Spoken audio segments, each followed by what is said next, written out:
Water, when unmanipulated, is to find its level, so whether you look at a cup of water, a bathtub, a swimming pool, a lake, or the ocean, it's flat. Of course, natural motion is not considered and doesn't equal a curve. We have 0 authentic pictures of the Earth and they're all composites, and NASA even admits that they Photoshop Earth images. It is Photoshopped, but it's has to be. On numerous occasions, NASA admits that we can't go beyond low Earth orbit, which is between 99 miles and 1,200 miles away. The interesting thing is that the moon is said to be 238,000 miles away, which is a difference of 236,800 miles.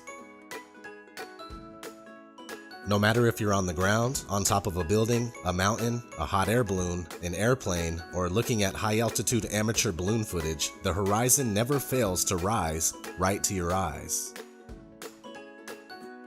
Whether you are looking at Toronto's skyline from Niagara-on-the-Lake, 31 miles away, Chicago's skyline from Union Pier, 43 miles away, or even Oahu from Kauai, which is up to 108 miles away from center to center, or 73 miles away from the closest points. You will not see any curvature where it's supposed to be. According to the Pythagorean theorem, which states that the curvature of the Earth is 8 inches per mile squared, Oahu should not be visible whatsoever, but you can see the whole thing. In 1887, Albert Michelson and Edward Morley conducted what's known as the Michelson-Morley experiment. This experiment was attempting to prove the speculated motion of the Earth around the Sun, and when it failed, Albert Einstein was forced to form the theory of relativity to overcome this problem. In fact, anytime mainstream science is faced with undesirable results, they create a workaround, which isn't real science at all. The Sun is claimed to be 93 million miles away, with a radius of over 400,000 miles, but can easily be proven to be much closer and smaller by tracing the crepuscular rays back to its origin in the sky. If the Sun were indeed 93 million miles away, it would simply be impossible to have angled sun rays, as they should all consistently come in straight.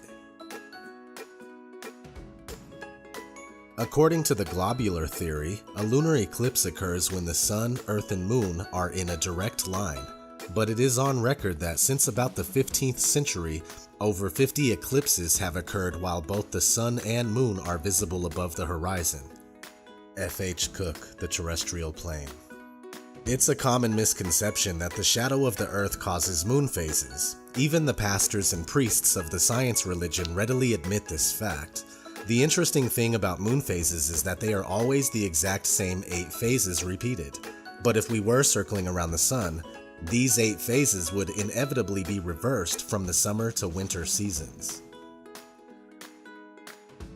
I completely understand that the idea of a flattened stationary Earth seems ridiculous in many ways, but that's only because we are taught the false globe model from the very first time that we enter a school classroom.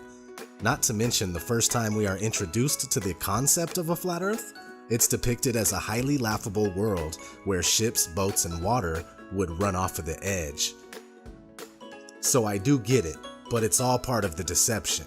I've spent 30 years of my life believing that we were on a spinning globe. It wasn't until I unbiasedly and scientifically investigated the flat Earth claims that I started to realize that there is more to this theory than I originally gave it credit for. Now, after almost 2 years of research, I'm certain that the Earth is flat. We are told that the Earth spins at 1,040 miles per hour, while the Earth travels around the Sun at 66,000 miles per hour. Meanwhile, the whole solar system is going inside the Milky Way galaxy at a speed of 490,000 miles per hour. And finally, the entire Milky Way galaxy is darting through infinite space at over 1 million miles per hour. Most people believe this. And yet every experiment ever conducted to prove even the simple spin of the Earth has failed. The same thing goes for curvature.